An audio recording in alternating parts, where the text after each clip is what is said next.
What's up, everybody, and welcome back to Fireside Giants. Happy Super Bowl Sunday. I got the Kadarius Toney jersey on today, probably the last time that I will ever be wearing this jersey for the remainder of my life, but since I have it, might as well rock it. Go Chiefs, screw the Eagles. I'm hoping to see Kadarius Toney get a ring today with Patrick Mahomes leading the Chiefs, hopefully to another Super Bowl victory. But today, we want to discuss the New York Giants, not the Chiefs, not the Eagles. We want to talk about the Giants because that's what you're all here for, and we're going to go through the biggest needs that the Giants need to address this offseason and rank them 1, 2, and 3. Now, for me, I think that there is a lot of room for improvement on this roster personally. Like, when you look at how deep the Giants got into the postseason, it's kind of miraculous when you look at the roster that Brian Daboll was coaching. There were just holes all over the place, offense and defense.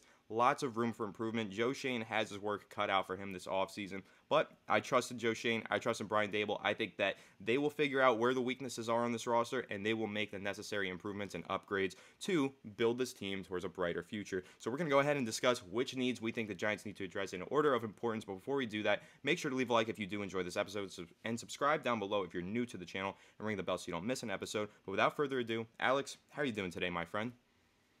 I'm doing great. You talked about kind of some of the issues we had last season, and here's the thing. I just tweeted out about an hour ago regarding the injuries the Giants sustained in their rookie class last year. It's almost insane to consider. Every single draft pick we had last season had a minimum of 3 games missed. A minimum. Not a single player played the whole season healthy. And that's actually pretty insane because we had 10 draft picks or something like that. To give you the full actual analysis of it, Marcus McKethan missed the entire season. Wan'Dale Robinson missed 11 games. Evan Neal missed 4 games. Kayvon Thibodeau missed 3 games. Darian Beavers missed the full season. Dane Belton missed 3 games in all of training camp. Josh Azudu missed 7 games. Cordell Flott missed 6 games. Bellinger missed 4 games. And DJ Davidson missed 11 games. 3 of those players had ACL tears. Evan Neal was injured the entire second half of the season. Wan'Dale had an MCL injury before the ACL tear. I mean, Darian obviously went down with the ACL, and Dane Belton had the clavicle break. Almost an unprecedented number of injuries within this rookie class, and it seems like an anomaly. Hopefully the Giants can alleviate those concerns, but those knee injuries were rather prevalent last year, and I think that whatever's going on, whatever they were doing, needs to change because that is just, Colin Johnson, you could throw him in. He wasn't a rookie, but he's another guy that tore his ACL. So it just was really running rampant throughout the Giants team this past summer, but I'll tell you what, hopefully better luck in the future. You mentioned the Super Bowl. Hope Kadarius Toney has 500 yards and 15 touchdowns tonight. Screw the Eagles. Hope they get absolutely buried. And whatever the 49ers were talking shit about this week comes to fruition because they had a lot to say for a team that got knocked out, I have to say. Debo and everyone taking shots. I'm like, look, the Eagles destroyed us every game we played them for the most part. Didn't even really take them much. And then, they're a great team.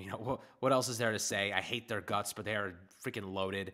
And I hope the Kansas City Chiefs put them in their place and really send them home crying and weeping. I know that Philadelphia will burn tonight if that happens. So definitely curious to see the result of that aftermath. But I'll tell you what, right now we want to take a look at the rankings of these different kind of units the Giants need to address. We've been talking in detail about some of the top prospects in the draft class. We're going to start to dive into some of the more maybe guys you haven't heard of, or maybe guys you've heard the name but don't know much about. So we're going to start to kind of dive into those players in the coming days here. But we do want to start out ranking the biggest weaknesses on this current roster. So, Anthony, I'll let you go first. What's your number one need right now? The position you think, if you're Joe Schoen, it's a position that either you have to address with a top draft pick or, maybe spend some money on in free agency.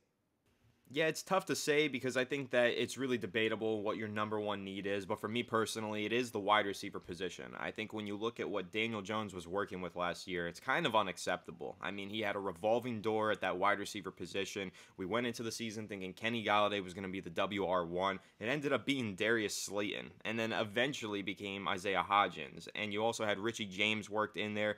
It wasn't what the Giants wanted it to be, and I think it's something that needs to be improved, probably through the draft, because when we look at free agency, not a whole lot of options out there. Realistically, the best free agent on the open market this offseason is going to be Odell Beckham Jr., an aging veteran coming off of back-to-back ACL tears. Not exactly the cream of the crop, right? But this year, he is the best free agent. So the Giants aren't likely to go out in free agency and find their WR1.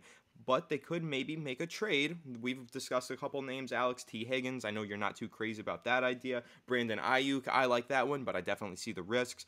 And I think that when you look at the NFL draft, that is where the Giants are most likely to find their playmaker, because the first round is loaded with receiving talent. We've gone over a few of them: Zay Flowers, Jordan Addison, Jackson Smith and G, but there's a bunch of players in the first round that the Giants could target, and I'm curious to see if that is the route that they go. But number one position of need for the Giants this offseason, in my eyes, is the wide receiver position. You're not getting by in the NFL having guys like Darius Slayton as your top receiving threat, right? It's not how you win games in the postseason. And we saw that against the Eagles in the divisional round. Daniel Jones needed more help, and that's going to be the top priority for the Giants this offseason. I know that their real top priority is extending Daniel Jones, but once you're extending him and you're making him your franchise quarterback for the foreseeable future, you have to pair that franchise quarterback with a deadly arsenal of weapons. That's how you maximize that contract for that quarterback. So the Giants are going to go ahead and extend Daniel Jones this offseason. That's almost a guarantee, but they also need to guarantee him that he will have better weapons to play with this upcoming season, because what he had last year, unacceptable. He needs better help in his receiving core, and I think that if they go ahead in the first round and draft him a wide receiver, that'll make this team significantly better, and it'll change the total dynamic of this offense. Yeah, I mean, look, wide receiver, I think it's kind of like a 1A, 1B situation for me. It could go either way, but I'm personally going to go with linebacker, because I think the Giants got a lot of value out of the receivers last year, despite the fact that we desperately need a wide receiver one. We desperately need to inject more talent into this unit to really help Daniel Jones, as you mentioned, and really, if we're going to extend Saquon Barkley, you need to take more pressure off of Saquon. That way he doesn't get hurt after giving him, because we were giving him 25 plus carries every single week. That's unsustainable for a running back in today's day and age, and you need to give them more support. So ultimately, receiver definitely up there. I think linebacker, it's a 1A, 1B situation. Either way, they need to be addressed. We talked about Trenton Simpson, maybe combining him with a player like Alex Anzalone from the Detroit Lions at 125 tackles last year. Can play your second level conservative linebacker role, just mitigate big runs, collect tackles. That's kind of a role that I see him playing similar to Blake Martinez in the past. And then you have a guy like Trenton Simpson, who's an athletic, dynamic, just playmaker, pure as hell, and he can really just change the course of a game in the blink of an eye. And I want to give him the opportunity to really expose and expand upon those strengths.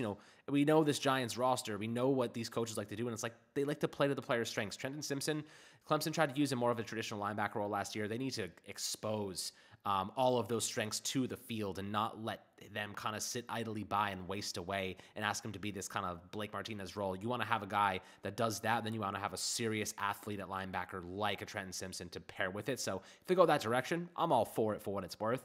But if they want to go with a Jordan Addison, obviously I'm down for that too. Even a Jack Smith and Jiba, if they see the value in him, they see, maybe the injuries are behind him, they feel like he can be an outside guy as well. But personally, I'm on the Jordan Addison train. Some people like Quentin Johnson. You have your preferences for whatever reason. But I do like Addison, the production he put up at the collegiate level over multiple seasons instead of just one big year at like 3 massive seasons. So I do like that about him. But at the same time, defense could need some help. Of course, the offense, you need some help as well. And we're going to address them in these rankings, Anthony. So as I said, 1A, 1B, could go either way. Wide receiver, linebacker. How are you thinking? You think a linebacker is the second need, or are you thinking maybe cornerback or another spot? Yeah, I think that the linebacker position needs to be addressed, but number 2 for me is probably going to be the interior offensive line, and I'm just going to group in all 3 of those positions, left guard, center, and right guard, and that's why I'm going to rank it over linebacker, because linebacker, if the Giants go out there in free agency, they sign a guy like David Long, who we discussed, that's just one player that they get to address that position, and that position is significantly better from there on forward, right? But when you look at the interior offensive line, if they go ahead and get a center, they've still got 2 gaping holes at left guard and right guard, right? If they get one right guard, if they somehow move on from Glowinski and improve that position, maybe with that Florida guard in the draft, right? Whatever the case might be. However they decide to add some talent into that position, there's 3 positions that they need to upgrade. So that is a huge, massive need, and you could honestly argue that the interior offensive line is a bigger need than wide receiver, in my opinion, because wide receiver, to me, yes, that'll change the dynamic of the offense. That'll make life easier for Daniel Jones, but it's kind of like that old saying, you look at Joe Burrow, right, and he got himself his Jamar Chase, and they got really far because of that, but every year in the postseason, he doesn't have that offensive line to get Jamar Chase the football in the times where it most matters, and that's been the Bengals' problem. They made it all the way to the Super Bowl, but if Joe Burrow just had a little more time in the pocket to make a couple more throws, they probably would have won that game. And so that's kind of where I look at it with the Giants. They got to go ahead and get that WR1 for Daniel Jones, but they also need to put a line in front of him that allows him to facilitate the ball to that WR1. Otherwise, it's a waste. You're not getting all that value that you want out of that wide receiver. So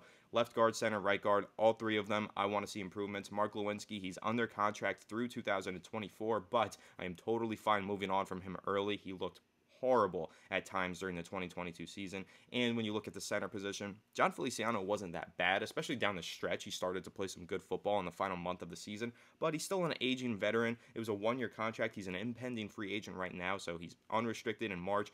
I think that the Giants are fine to move on from him. We discussed John Michael Schmitz in yesterday's episode. Love the idea of the Giants getting John Michael Schmitz, whether that be trading down in the first round or whether that be trading up in the second round. If the Giants land him, they're getting their center for the next 5 to 10 years, and I think that's awesome. And I would love to see that come to fruition. But then that left guard spot, to me, Alex, that's like the biggest mess on this entire roster. I don't know what the Giants are going to do there because they went into the 2022 season thinking that Shane Lemieux was going to be their starter. Okay, then he got injured. So then they went in thinking Ben Bredesen was going to be their starter. Okay, then he got injured. So it ended up being Nick Gates coming off of 7 surgeries and almost losing his leg as the full-time starter for the majority of the season at left guard. That is mind-boggling, and unfortunately, that is just something that the Giants were forced to deal with, but they don't want to ever deal with that again. Left guard is going to be a massive point of emphasis for the Giants this offseason. They need to find some more talent at that position, upgrade there, and make it so that they're not playing with 3rd or 4th string level players at that left guard spot ever again. Because when you look at how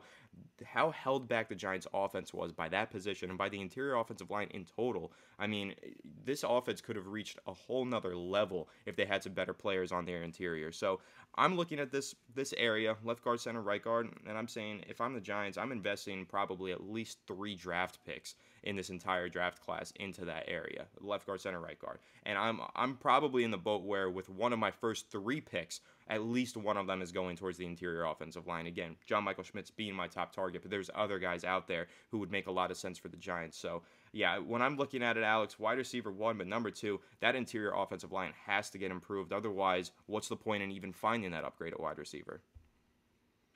Yeah, I think that's definitely a reasonable argument. I mean, if you don't give Daniel Jones time in the pocket, it doesn't matter how many good receivers you have if he doesn't have time to throw them the ball. So yes, that is a very good correlation to make, and definitely a good argument. I think that you're on the right track there. Essentially, look, Shane Lemieux, they should cut Shane Lemieux. I'm on the boat. I'm done with the freaking injury-prone bullshit we've been going through the last couple of years, you know? There are players that simply cannot stay healthy, and I am not going to continue handing out roster spots, wasting our entire training camp on players who just are not going to play. You know what I mean? Like, Shane Lemieux once had some potential. Once I was willing to give him an opportunity, but now I'd rather go in a different direction.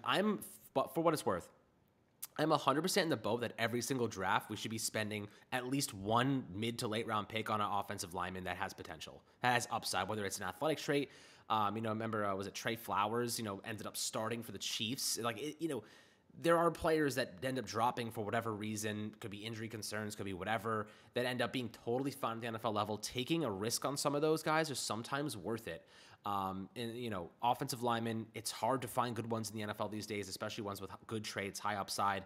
I'm totally fine taking a shot and a gamble on an athletic freak that, may just need more time to develop and can do that on the back end, and it has a proven health history. So I'm totally on board with that. But I think for my third desire here, I think I'm in the same boat as you. Interior offensive line. So I'm going to go like wide receiver, linebacker, interchangeable, 1A, 1B. But my third need here definitely is going to be interior offensive line, whether that be a center, whether that be a left guard. And for what it's worth, I do also think that Josh Ezeudu has something. He missed some time because of that neck injury, but I do like Josh Ezeudu. Really good feet. He's quick as hell. He's a good run blocker. He just needs more time and experience. Like the injury, again, like I mentioned before, all of the rookies went down for whatever reason. Marcus McKethan, another guy towards ACL, really nice athletic traits. I think that we do have some solutions. They just need more time to develop, more time to grow. And anybody you draft, unless it's like a John Michael Smith who's going to be an immediate starter, is not going to be an immediate starter unless you're going to get like an Evan Neal. Like, we're not going to spend a first round pick, in my opinion, on an interior guard right now. If you're going in the mid rounds, you're oftentimes going to have to live with the growing pains of a mid round pick, like we did with Josh Ezeudu when he was playing, like we do with any other player. Shane Lemieux when he first started, whatever. So, it's just something that, if you're going to spend a draft pick on an interior lineman, you're going to have to live with the the consequences of them struggling and going through those rookie pains and growing pains and whatnot. So you do have to also anticipate that happening. But if there's a guy with potential and they can take steps forward as the season progresses, I do like that. Bringing in a guy who will compete with McKethan when he returns, but he will compete with Azudu, who will be healthy next year. I see that as a bonus. I would bring back Nick Gates too, for what it's worth. Let him compete at center. Let him compete at left guard. He's going to be incredibly cheap. He came back fully healthy and actually looked decent in some respects. So, what are your thoughts about that? Would you be willing to kind of bring back one of those cheaper guys like Nick Gates or Feliciano just to compete on the back end, and just add some more talent in the draft and see who kind of shakes out as the starter? Yeah, I mean, there's no reason not to bring back a guy like Nick Gates. I mean, he battled through hell just to make his return to football. He should still be on the New York Giants, but I don't want to see him starting games for the New York Giants anymore. Listen, I love Nick Gates. I think that he is the embodiment of the Giants way. Like he just has that character and that mentality to him, and I want to see him stay on the team.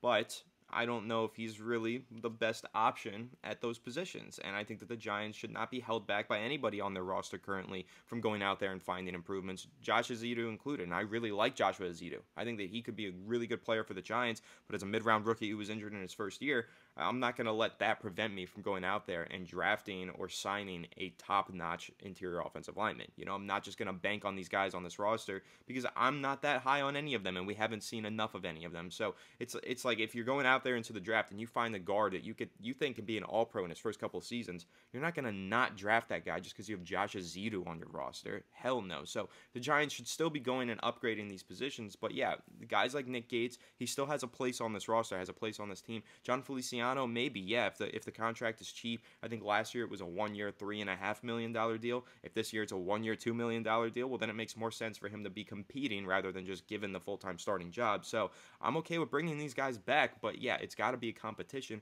and the Giants can't just bring these guys back and let the same guys compete all over again. They need to bring new guys in, mix it in with those old guys, and let them compete, because those new guys are hopefully the guys that you want to take over these positions, higher potential, higher ceiling, all that stuff, and hopefully even a higher floor, because some of these guys had floors deep enough to fall into the depths of hell with how bad they were during the regular season. So hopefully the Giants go out there. I really want them to find a new player at all three of those positions. I could not stand watching the interior of the offensive line just get wrecked game in and game out for the Giants this 2022 regular season. So I agree with you, Alex. I want to see Nick Gates return, but not at the expense of bringing in some new talent.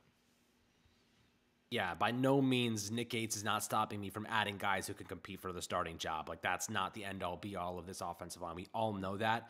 So let's go with the last one here. In my opinion, I'm going to go with cornerback. We need more support there, right? This season, patchwork, right? Just patchwork all across the board at a lot of these spots, notably cornerback. And let's not use our CB1s as punt returners anymore while we're at it, okay? Let's establish that right now if we haven't already done that. Nick McLeod, Fabian Moreau, Zion Gilbert, get the hell out of here, okay? I don't want to see any more reserves playing starting roles on a defense that predicates itself on man coverage football, okay? When you have shit man coverage cornerbacks, it makes the defense that much more difficult to achieve success, okay? Dory Jackson, when he's on the field, the defense is exponentially better. If you go out, and I like Cordell Flott for what it's worth, but I don't think that he was ever meant to be a starter instantly. He needed to go through 2 to 3 years of development before he was a legitimate starter. And talk about lack of coverage abilities. Darnay Holmes, love the guy against the run. Great at blowing up screen passes. He cannot cover for his life when it comes to actually going downfield. Unfortunately, the Giants need to invest more capital at the cornerback position and some good capital, okay? I'll go a step further here. The draft is not where I'd look right now to invest at cornerback. The free agent market is flush with cornerback talent. There's so many freaking cornerbacks on the market this year. You can get them at cost, okay? There's going to be some good players, whether it be a Marcus Peters, whether it be anybody. There is 15 good free agent cornerbacks on the market this offseason. We're not investing in a receiver on the free agent market. There's nobody there, as you mentioned before. The offensive guard market is thin in free agency. Linebackers, there's a couple of good ones. We know Tremaine Edmonds and David Long and Jeremy Pratt. There's some good options there, so maybe we go in a direction that leads us to a linebacker and then maybe pair him with a draft pick, unless we are high on Micah McFadden still and Darian Beavers, which I do like Beavers, but coming off an ACL tear, what are we really expecting right now? I think that if you're going to invest money, go and get a great cornerback to pair with Adoree Jackson. And then you have two good man coverage cornerbacks. Maybe, Cordell Flott fills a really nice backup role. You bring back Fabian Moreau. He can be a backup. He's experienced. He's cheap as hell. And you have two good corners. And that essentially, what does that do for you? You have Xavier McKinney back there as well. You have a really good coverage situation that helps promote your pass rush. Because if you have good corners and the quarterbacks aren't finding ways to throw the ball instantly, it allows your pass rush more time to collect coverage sacks and really, overwhelm numbers. And the Giants down the stretch were playing a lot of zone coverage. Why? Because they couldn't play man coverage, unfortunately. They didn't have the cornerbacks to do so. That's a position I think the Giants may invest a little bit of money in this offseason. So, Anthony, I'm definitely feeling a little bit emotional about this cornerback spot, and I think it's worthwhile to invest in. But what are your thoughts about it? Because personally, if there's a place that there's going to be money spent this year, I think it's going to be there because the market is so deep, and there's going to be players that probably come a little bit cheaper because of it. Yeah, I think that cornerbacks in free agency are usually a good investment. They tend to pan out more than, say, like wide receiver. I think that a lot of the times you see teams go out there, try and find a WR1. Realistically, they get a WR2 or 3 out of that. But with cornerback, you can find a starting guy, like a real quality starting corner on the outside for yourself in free agency. And I think that is the route the Giants are going to go because they can't necessarily wait for all of these guys to develop. Their secondary is so young. They have so many young guys, especially at that cornerback position minus Adoree Jackson, that they can't just wait 2 to 3 years for these guys to come along and develop. Like you mentioned, the Cordell Flott might be a good player, but how long are we going to wait for him to become a good player without having a good player in that position? You got to just go ahead, sign a bona fide starter, a veteran to just play alongside Adoree Jackson. I think that's something that the Giants need to prioritize. One name I'll throw out there, he said he has an interest in maybe returning, is James Bradberry. That's a possibility for the Giants now that he said that during Super Bowl Media Week. I don't know if that's realistic, but it could happen. And I think that there's other players as well out on that free agency market. Marcus Peters, you mentioned him. A lot of guys out there that can be legitimate starters on the outside opposite of Adoree Jackson. Now, again, signing someone in free agency, starter at the cornerback position, wouldn't prevent me from going into the draft in the middle rounds and trying to find another guy, but that's not the end-all be-all. Finding one of those guys in the middle rounds to develop, we have enough of those players that we're developing right now. Aaron Robinson is another one that we've forgotten about who's still on this roster. There's a lot of players, a lot of young cornerbacks on this team, and I don't want to just continue to bank on these guys to eventually break out. I would like to see the Giants go into free agency and sign a cornerback who will give you at least 16 quality games on that field of starting talent and not developing talent. So I want a starter there. But the linebacker position as well, Alex, you mentioned it. That's another one that I think can also be addressed in free agency. If I were the Giants, with all of the positions that we just mentioned, I would address linebacker and cornerback in free agency, and then the rest of them, interior offensive line, wide receiver, those positions, I would address those through the draft. And I think that the Giants can get pretty creative on how they do this, whether through the draft it means trading draft picks for a player, an established player, but in free agency, linebacker, cornerback, the Giants need to address those positions first and foremost. They're the most plentiful in the free agency market, and they're huge positions of need for the Giants, so hopefully they go out there and solve that problem through free agency. Absolutely. But guys, I'd love to hear your thoughts on ranking the needs for this Giants team this offseason. Certainly, there's a lot of them. We only have so much draft capital. We only have so much money to spend. But I think that if there are some positions, we can kind of separate which ones should be addressed in either or. I think linebacker, cornerback, the markets are deeper in free agency, so we might look to spend some more money there. Offensive guard, receiver, linebacker even. There's some really good draft prospects in the early to late to mid rounds that could be targets for this Giants team, and a lot of depth pieces need to be added. I actually really like DJ Davidson before he went down with the ACL tear himself, so he's kind of factored out for next year. But Beavers man to being a good depth piece while he continues his development. Micah McFadden, Cordell Flott. There's a lot to really like about this roster. There's a lot left to accomplish, but I think that we do have enough capital to make some moves this offseason and improve things for the 2023 season. But as always, my friends, make sure to like and subscribe as always. We appreciate you guys tuning in. Let's go Chiefs tonight. Screw the Eagles. And we'll catch you guys on the next Fireside Giants episode.